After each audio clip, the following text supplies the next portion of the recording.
97강입니다. 481쪽 제21장 믿음과 사랑 2에서 작은 3번 성과 결혼입니다. 예민한 문제가 나왔네요. 성, 섹스, 결혼, 웨딩, 독일어로 결혼을 호흐자이트라고 합니다. 호흐자이트. 호흐는 높다는 뜻이고요. 자이트는 타임, 시간입니다. 그걸 그냥 문자적으로 영어로 말하면 하이 타임. 영어로는 하이 타임을 결혼이라고 안 하겠죠. 언어라고 하는 게 그 민족의 역사, 경험, 삶 모든 것들이 축적되는 결과로 나오는 거라서 언어 이 구성 그 내용 그런 것들이 좀 다릅니다.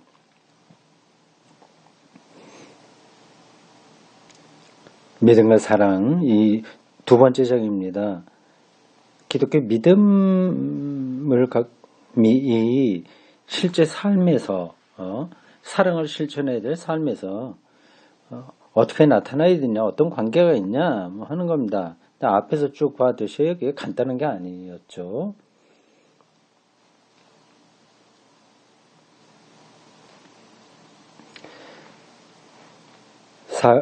소제목 남자와 여자입니다. 인간은 남자와 여자로 돼 있어요.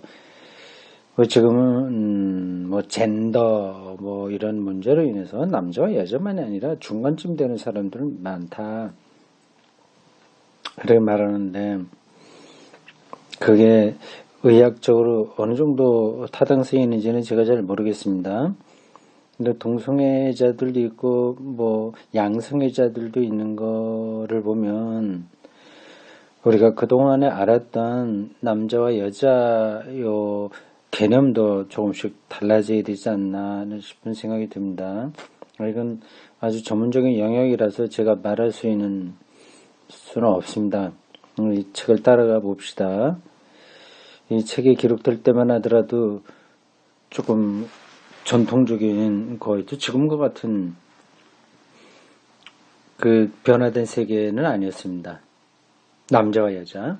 그리스도교 신앙은 처음부터 개인주의적 인간관과 인간 관계관을 그릇된 곳으로 배척한다.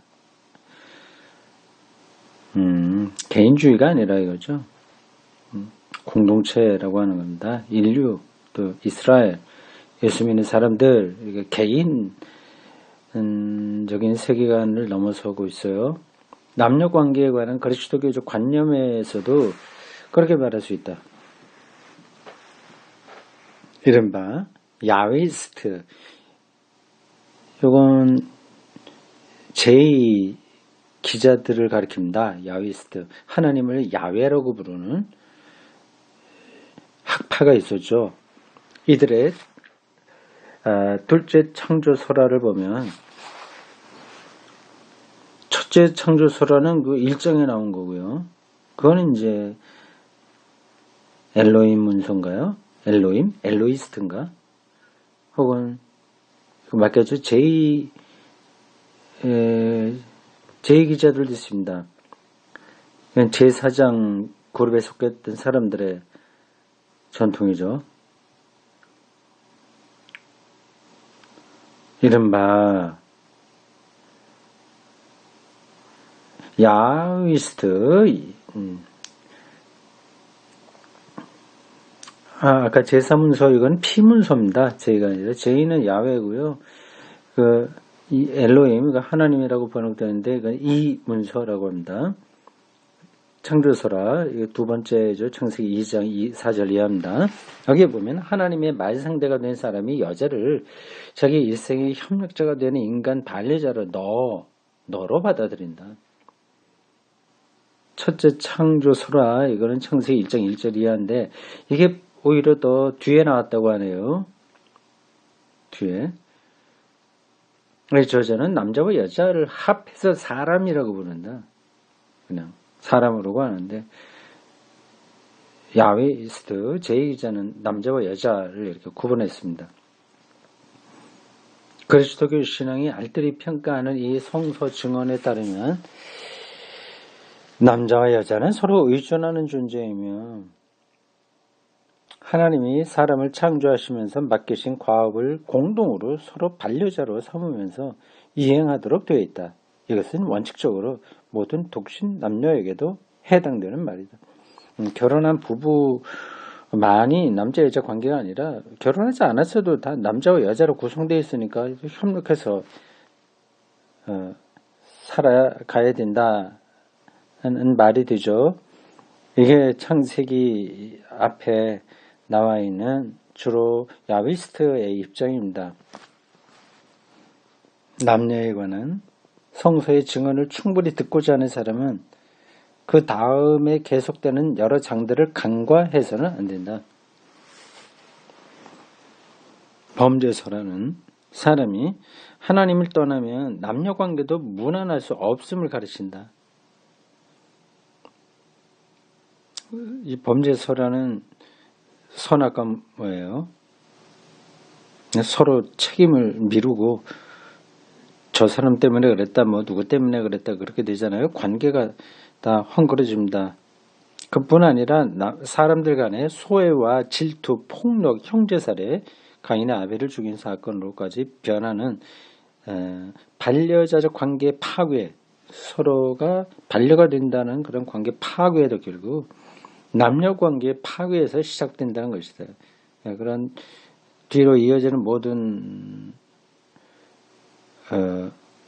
악, 파멸 이런 것들이 선악과로부터 시작되는데 결국 남녀관계 파괴에서 시작된다는 거죠. 남녀 둘 다 낙원의 천진난만성과 자유를 상실한다. 현실로 돌아와서 노동도 해야 되고 아기도 낳아야 되고 현실에 고통이 따르게 됩니다. 천진난만성과 자유를 상실합니다. 가시덤불과 엉겅퀴로 가득 찬 땅은 남녀로 하여금 서로 각기 연명해 나가도록 각자가 신고를 겪으면서 일하도록 되어 있다. 신고. 아주 힘든 겁니다. 신고. 쉬고 고통스럽다 할 때 신고죠. 아주 신물이 나도록 고통스러운 거. 자기 탓을 자신에게 돌리지 않고 반려자에게 혹은 마침내는 하나님에게까지 전가는 나쁜 버릇도 죄의 그 근원이 있다. 창세기 3장 12절입니다. 당신이 저에게 짝지어 주신 여자가 그 나무에서 열매를 따주었기에 먹었을 따름이라고 아담이 얘기하죠. 참 인간의 본질이 여기에 잘 나타나 있습니다. 자기 합리화죠. 책임을 미루는 거죠. 일반적으로 죄가 다 그러하지만 특히 남녀 간의 소외는 간음, 폭행, 근친상간, 동성애, 매춘 등의 비행으로 증가된다. 이 모든 것은 주님께 소름 끼치는 짓들이다. 신명기 22장 21절 이하입니다. 여기에 간음, 폭행, 근친상간, 동성애, 매춘이 같이 나왔습니다. 지금은 그 동성애 문제는 좀 예외 조항으로 봐야 되겠죠?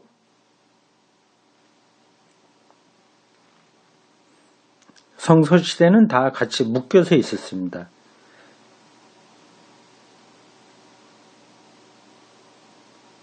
이미 언급한 바와 있거니와 범죄 소라를 지나치게 해설해서는 안 된다.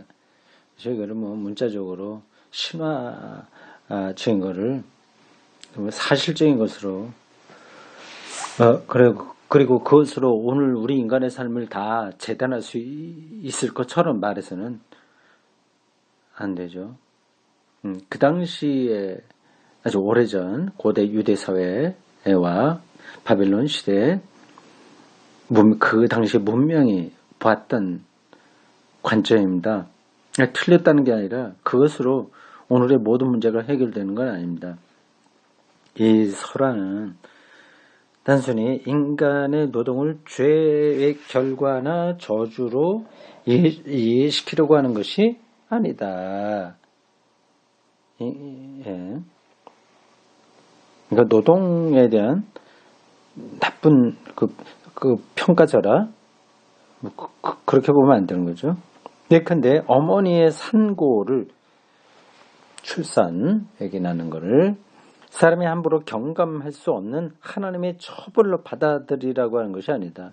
지금 남자 땀을 흘려야 먹게 됐고 노동이 현실이었고요. 여자들은 아기를 낳게 됐다. 고통스러운 산고를 겪게 됐다고 하는 것. 이게 이제 죄의 결과로 보면 이 설화를 지나치게 해설하는 거죠. 그리스도 신자인 부인이 어떤 방법으로든 될 수 있는 대로 진통 없는 해산을 꾀한다고 해서 그것이 신앙을 거스르는 행위가 되는 것은 결코 아니다. 무통, 분만 이런 것들도 있죠. 의학이 그걸 도움을 줄 수 있다고 한다면 그렇게 해야지. 성경에 산고 고통이 마땅하다는 것에 따라서 무통분만을 잘못된 것이라고 말하면 곤란한 거죠. 성서기자는 남녀 공동생활에 어렵고 고통스러운 점들을 그 당시의 본대로 묘사하면서 그 당시에요. 그 당시 정말 출산 고통이 심하니까 이건 죄다, 죄의 결과다 이렇게 볼 수밖에 없었어요. 당시의 본대로 묘사하면서 죄와 하나님이 죄를 반대하신다는 사실을 소박하게 결부시키고 있는 것이다.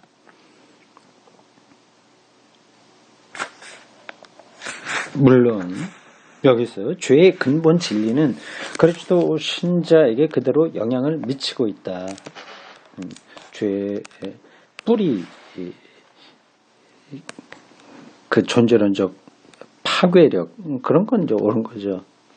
옳게 본 거죠. 그러나 그 밖에 다른 것들은 현실이 아닌 픽션이라 할 것이다.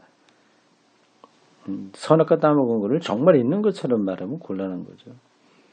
남녀관계를 신앙의 눈으로 볼 때는 언제나 두 가지를 동시에 봐야 된다. 남자와 여자는 좋은 창조물이요 서로 의존함으로써 비로소 인간이 된다는 것이요. 남녀가 더불어서 같이 있을 때 인간이 된다는 것이고요. 동시에 남녀관계는 죄의 세력에 의하여 심각한 위기에 이르기까지 위협을 받고 있다는 것이다. 물론 하나님은 죄를 용서하셨고 또 계속 용서하시지만 죄가 현세의 한 현실이며 계속 세력을 떨치고 있음에는 틀림없다. 남녀관계의 윤리적 결론을 추구함에 있어서는 이 두 가지의 신앙의 눈을 돌려야 할 것이다. 두 가지요, 뭐죠? 서로 의존해 갖고 인간이 된다는 거하고 어떤 위기, 죄의 세력에 의한 위기가 동시에 있다. 그걸 두 가지를 같이 봐야 된다는 겁니다. 남녀 평등.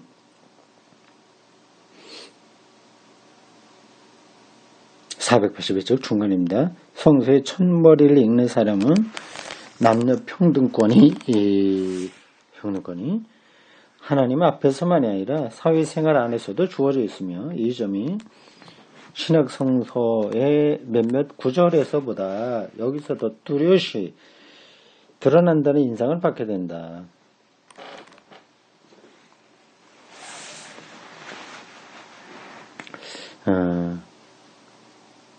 그건 뭐 성서 구절을 더 확인해 봐야 되겠네요. 일단 뭐 그렇다고 하니까 넘어가죠. 물론 다른 곳에서와 마찬가지로 여기서도 성서 기자가 자명한 것으로 전제하고 있는 사회적 관계들이 암시되어 있다. 그러나 엄밀히 따지자면 불투명한 점은 없다.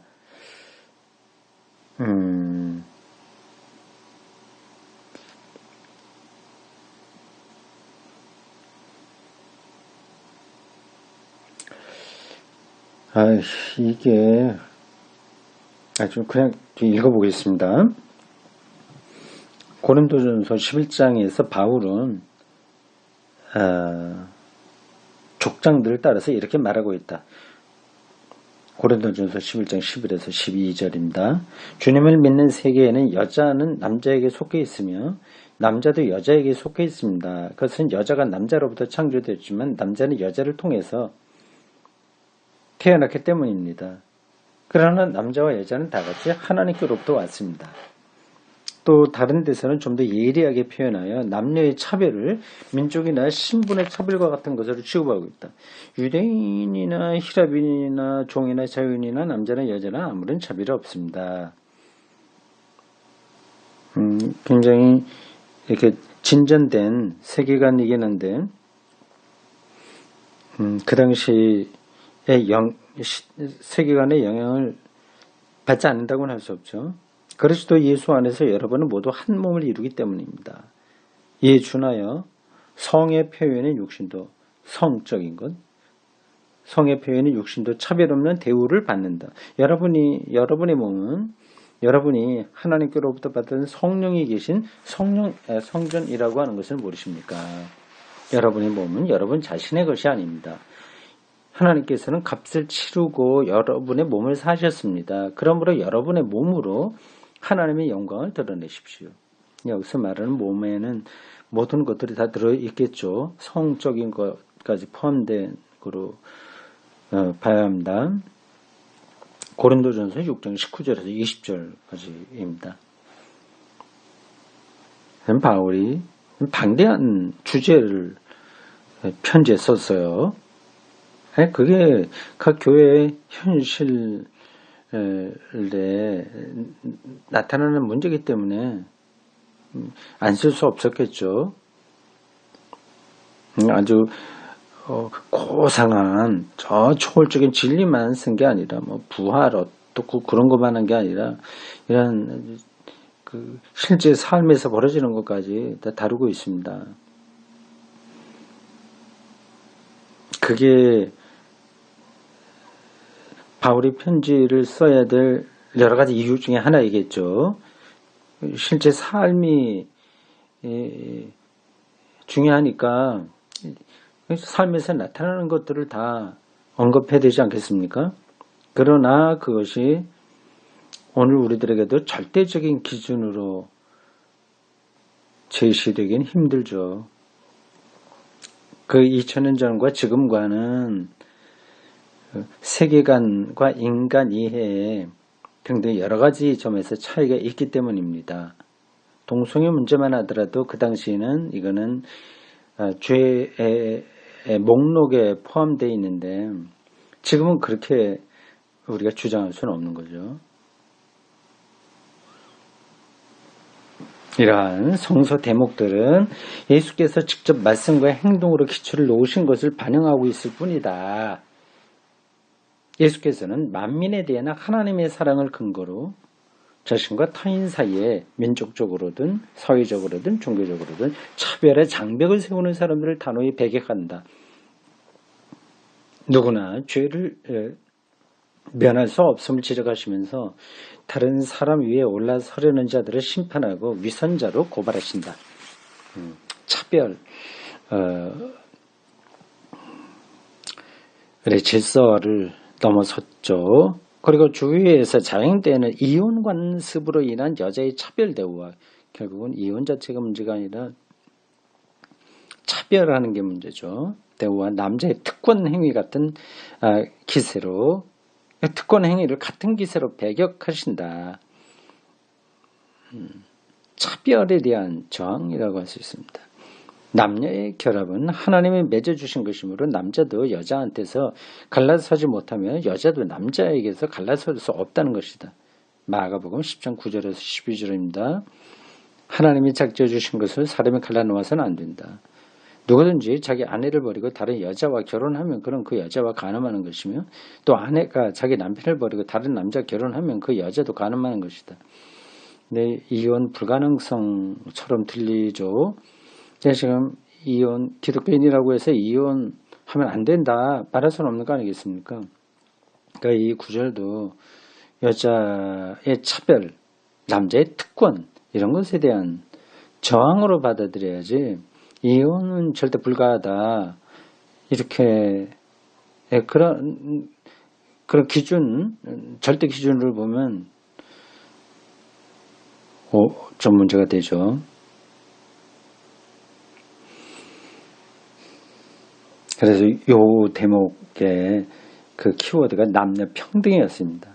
남자와 여자 평등 각각이 다 차별되어 받지 않는 관계 이게 핵심입니다. 그 다음 키워드 성과 사랑입니다. 이게 3번의 핵심 주제일 수도 있겠네요. 현대 세계에 나타나는 인간 성생활의 구체적인 윤리 문제들에 관해서 성서는 거의 언급하는 바가 없다. 없어요.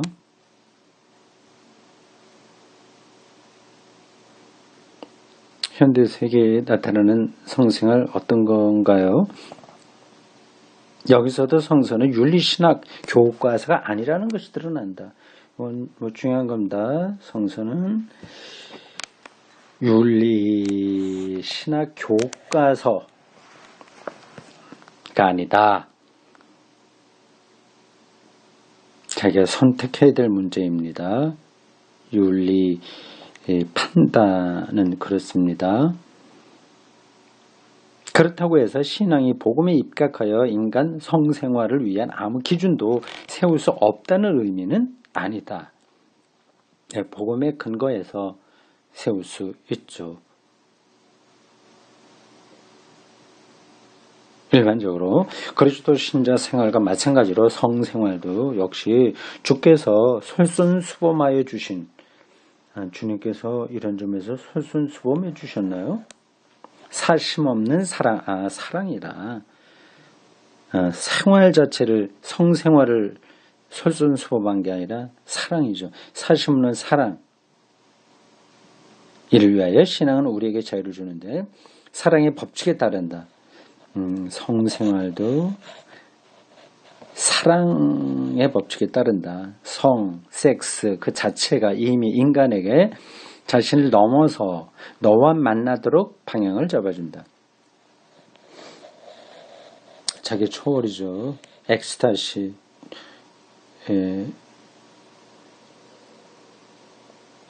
이 경험이고 현상입니다. 이렇게 성은 인간의 일부에 그치는 것이 아니라 인간 전체를 좌우한다. 인간의 성은 신체의 기능과 관계가 있을 뿐만 아니라 인간의 인격 자체와도 관계가 있다. 그렇죠. 단순히 기능적인 것만 아니라 인격과 관계가 있다. 따라서 곧이어 신앙과 관련시키지 않더라도 인간의 성은 자신만을 위한 노력에서 탈피하고 다른 사람을 만남으로써 자기 성취와 자기 성숙을 이루도록 되어 있다고 말할 수 있다. 자기 성취와 자기 성숙. 그리스도교 신앙은 여기에서 아무것도 더 새로운 것을 첨가하지 않는다. 기독교인이라고 해서 유별나지 않다는 얘기네요. 특별히 다른 게 있는 게 아니다.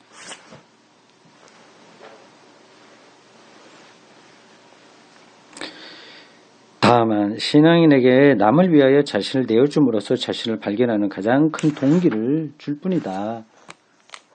성생활에서도 자기를 내어주는 건가 보죠.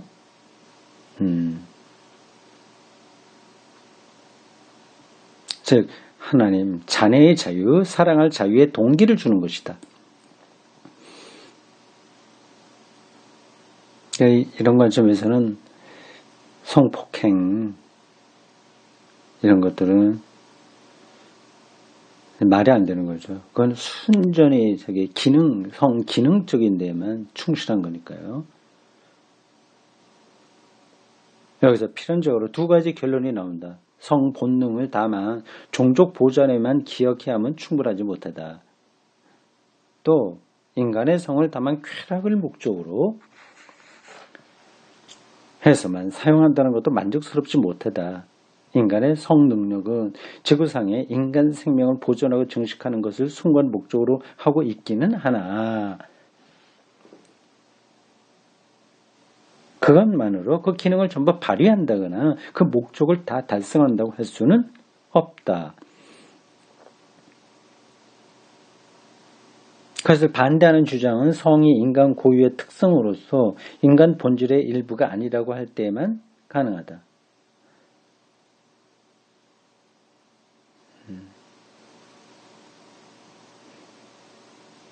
그렇죠. 그리고 성을 자기 중심으로만 사용하고 성욕의 충족에만 사용하는 것은 성을 계기로 하여 이루어지는 사랑과 신앙의 자유를 누리는 사랑에 모순된다. 물론 성의 쾌락을 누리는 것 자체는 이기심이 아니다.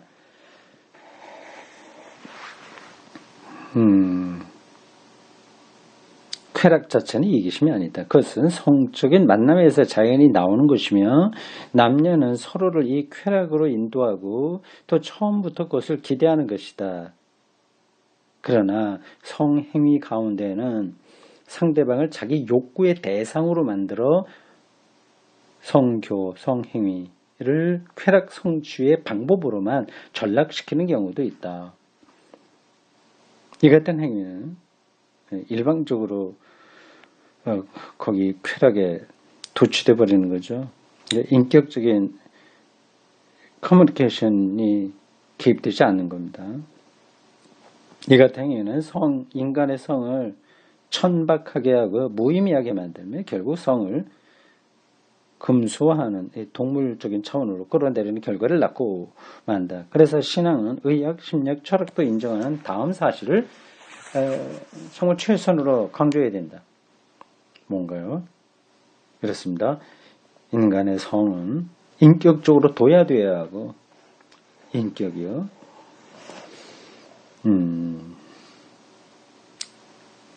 이게 강탈하는 게 아니라 대화를 하는 것과 같은 인격의 커뮤니케이션 이 바탕이 있어야 된다는 뜻이겠죠. 인간의 성은 인격적으로 도야되어야 하고 조정되어야 하며 인간화되어야 한다.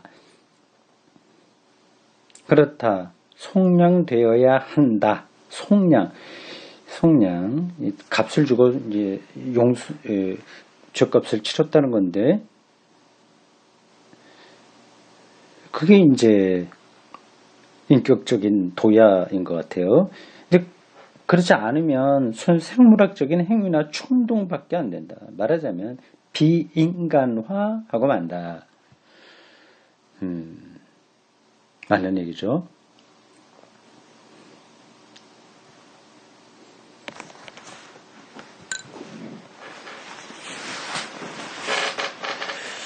그렇습니다. 이건 아주 예민한 문제인데요.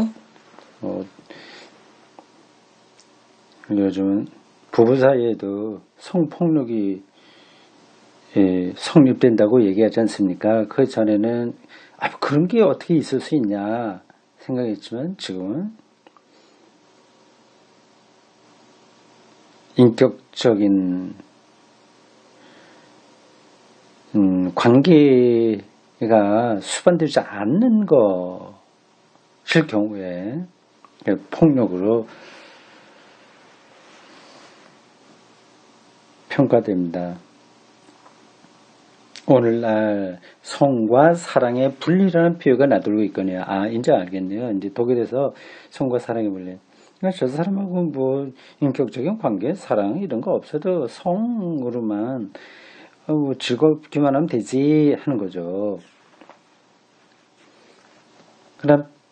그래서 뭐 여러 가지 그런 성을 즐기기 위한 어떤 여행, 뭐 동남아 여행도 하고 좀 있어요. 매춘 부두를 찾아다니는 그러한 단체로 하는 그런 것들도 있습니다. 그게 이제 성과 사랑의 분리죠. 그런 표가 나돌고 있거니와 이것이 만약 하나의 윤리 문제로 취급된다면 그리스도 신자는 이에 동의할 수 없다. 물론 이미 말한 바와 같이 성과 사랑이 결코 같은 것은 아니다. 사랑할 수도 있고 사랑을 각오되어 있는 사람이 성에 있어서는 탈선할 수도 있고 병적일 수도 있다. 이 같은 경우에는 사정에 따라 그의 성 문제만을 의학적으로는 심리학적으로 진단해 볼 필요가 있다. 어떤 사람이 일시적인 성의 남용으로 성적 장벽을 깨뜨린 것이 성적 성숙의 길이 되고 나아가 참된 사랑의 능력을 열어주는 결과가 되었다는 것이 나중에 밝혀졌다고 해서 당황하거나 윤리 원칙이 파괴되었다고 걱정할 필요는 없다. 이건 뭐 어떤 걸 얘기하는지 정확하게 모르겠습니다. 성에 어떤 장애가 있어서 일탈을 함으로써 그게 치료된다는 그 얘기인가요? 그러나 그렇다고 해서 성과 사랑이 서로 아무 관계가 없고 서로 분리될 수 있거나 분리되어야 하면 원칙적으로 서로를 고려하지 않고 실천된다는 것을 밝혀주는 것은 아니다. 인간의 성이 고작 사교의 유희에 그치고 인격적 사랑을 통하여 순화되지 못한다면 어떻게 인간의 성으로, 인간에서 인간적인 성이에요. 일반 동물들 후손을 번식하기 위한 그 방식으로서만이 아니라 인간의 성은 다르니까 물론 동물적인 요소가 없는 건 아니나 인간만의 특성이 또 있으니 인간의 성으로서의 가치가 있겠나 이렇게 말합니다. 같은 이유에서 그리스도 신자는 성관계에 있어서 상대방의 기분을 상하지 말라는 정도에서만 만족할 수도 없다. 타인의 육체나 에로틱한 매력만이 아니라 인격을 주된 관심사로 삼는 사랑은 손상을 끼치지 않고 기분을 상하지 않게 하는 것 이상의 것이다. 사랑하는 사람은 자기의 행복과 상대방을 행복하게 하는 것과를 서로 연관시키려고 한다. 이게 성행위에서도 그래 나타난다는 거겠죠. 자기의 즐거움만이 아니라 상대방의 즐거움까지 같이 그래 상대방의 행복까지 연관시키는 거겠죠. 바로 이 때문에 그는 자연히 상대방의 기분을 상하게 하지 않게 되는 것이다.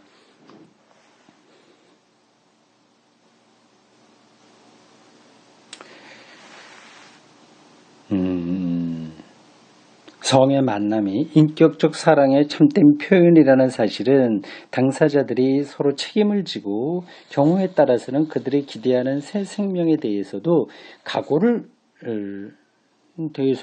책임을 진다는 각오에서 나타난다. 바로 이 마음 잔세에서 성관계 전체가 책임감이 없는 다른 성행위와 분명히 구별된다. 바로 여기서 오늘날 사랑이라는 말로 선전되고 있는 많은 의아스러운 사례들에 대한 비판적인 자세가 취해진다.